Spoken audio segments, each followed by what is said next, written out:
با عرض سلام خدمت همراهان گرامی. امروز با یک آموزش جدید در خدمتون هستم. نحوه کار با لیسپ داک در نرم افزار اتوکد برای کانال کشی.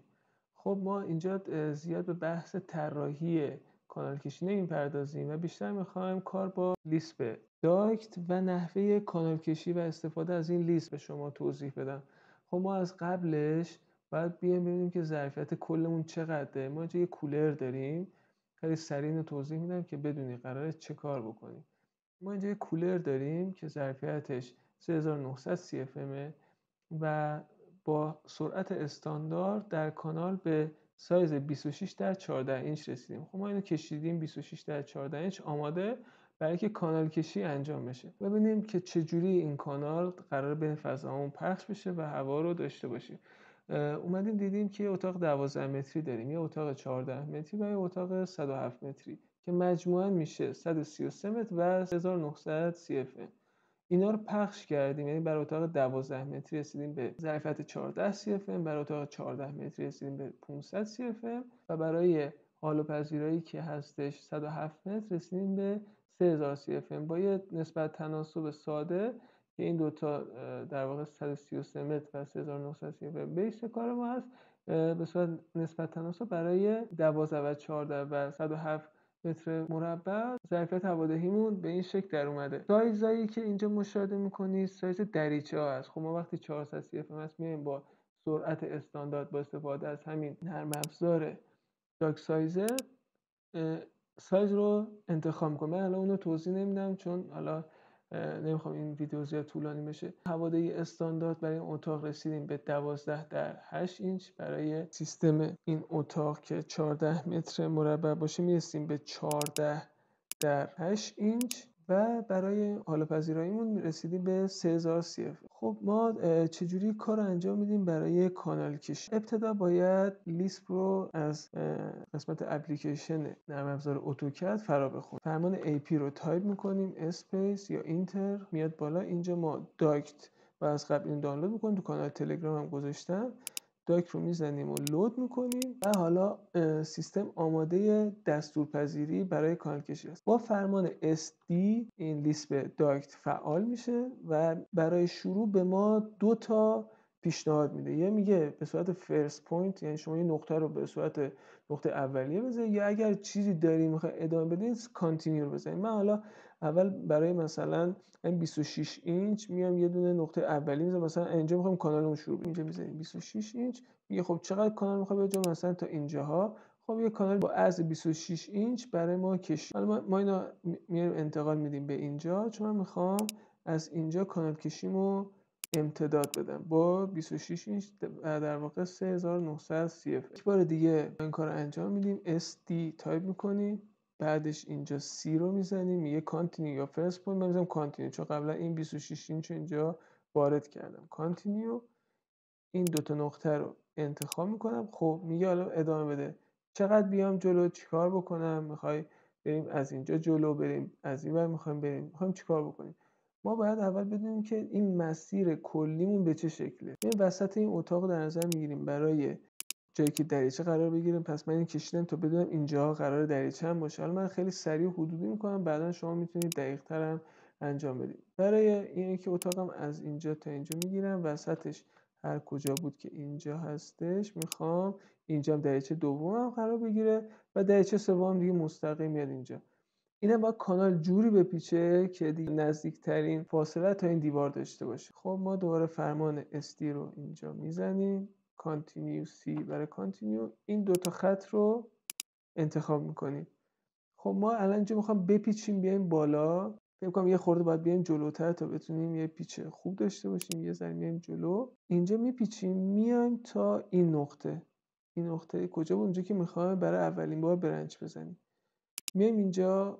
خب کانالمون درست حسابی نتونست بپیچه. چرا؟ چه موقعی اتفاق میفته؟ چون فاصله کمی داریم برای پیچیدن. این باید خوب بیاد جلوتر تا بتونه پیچ بزنه. این وسط انتخاب میکنیم، میگیم این کانال بیاد تا اینجاها، در واقع برای که بخوایم اولین زانومون رو بزنیم تا اینجا بیاد جلو. دوباره میکشیم اینو، فرمان SD C و اینجا این دوتا رو انتخاب میکنیم. حالا الان بکشیم مثلا بالا دیگه اینجا خطا نمیده، چون این زاویه در واقع 90 درجه میتونه به صورت استاندارد بر ما داشته باشه. ما اینو تا این نقطه میایم جلو، دیدیم که خب الان خیلی اومد افتاده تو دیوار. میایم این بخشی که کشیدیم رو همه رو سلکت میکنیم، میکشیمشون عقب تا این دیوارمون حتی باید یه ذره الان بیاد عقب‌تر، یا تا جایی که 5 سانت از دیوار ما فاصله بگیره که به صورت اجرایی هم بتونیم کارو داشته باشیم. اینجا این کانالی که اضافه اومده و با دستور تریم حذف میکنیم. حالا اینجا اگه کامل حذف شده دوباره میکشیم، مشکل نداره. خب یه کانال پیچ خورده اومده تا اینجا. الان ما میخوایم اینجا اولین انشابمون رو بزنیم. دوباره استی رو میزنیم، فرا میخونیم لیسپ تاک رو. این دوتا خطی که در واقع کانال ما هست انتخاب میکنیم، استی سی،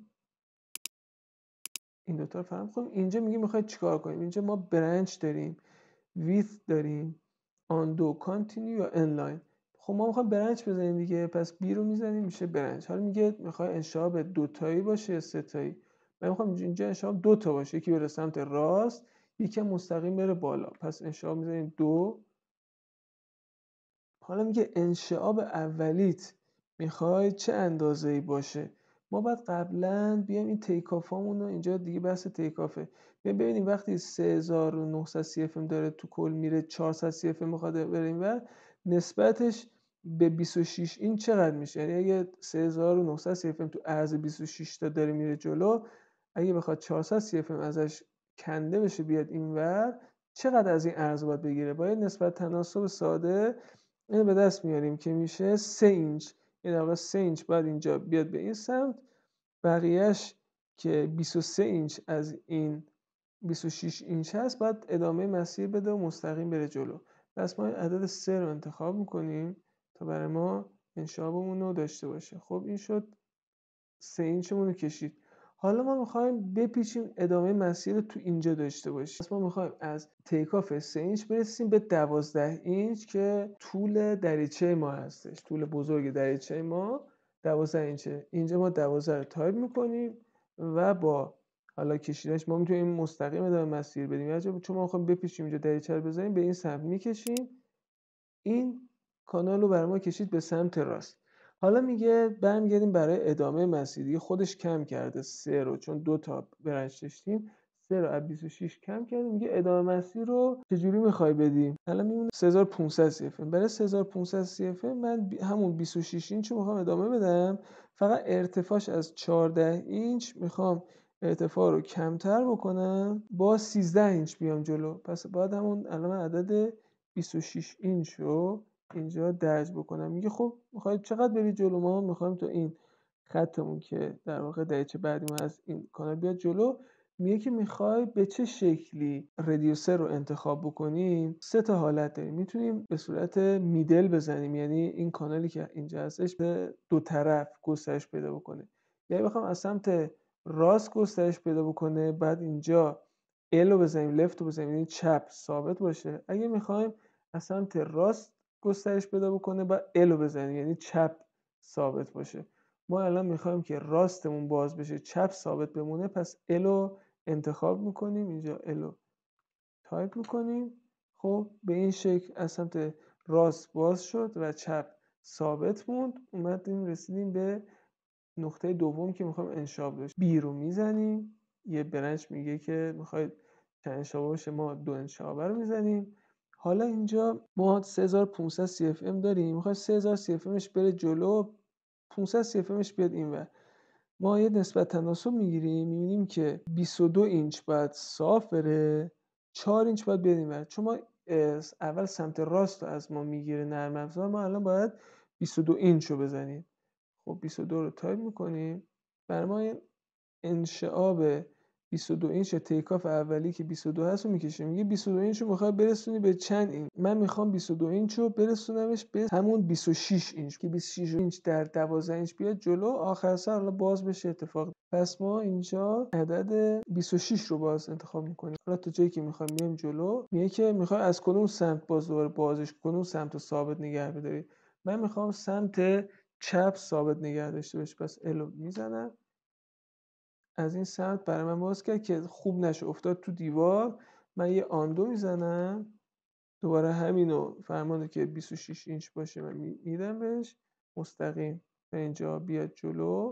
دفعه رایتو میزنم، یعنی سمت راست ثابت بمونه. اینجوری انشابو برای من انجام میده. حالا برای انشاب بعدی که سمت چپی باشه یا تیکاف دومی که 4 اینچ بودش، میگه 4 اینچ رو میخوای به چند اینچ تبدیل بکنی. من اینجا طول کانالم، طول دریچم 14 اینچ هستش. عدد 14 رو میزنم، میکشمش به 90 درجه سمت چپ.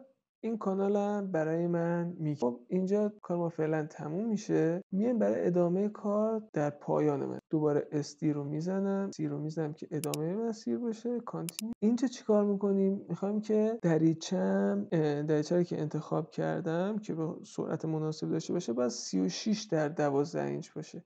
من اینجا میگم من میخوام ویدت کنم، یعنی عرضش رو گسترش بدم. W رو میزنم. میگه خب میخوای عرض رو چقدر بکنی؟ من از 26 میخوام بکنم 36 تا اینجا هم بیاد جلو دیگه که دریچم نصب. بعد میگه از کدوم سمت گسترش بده کن، کدومو من ثابت نگه دارم.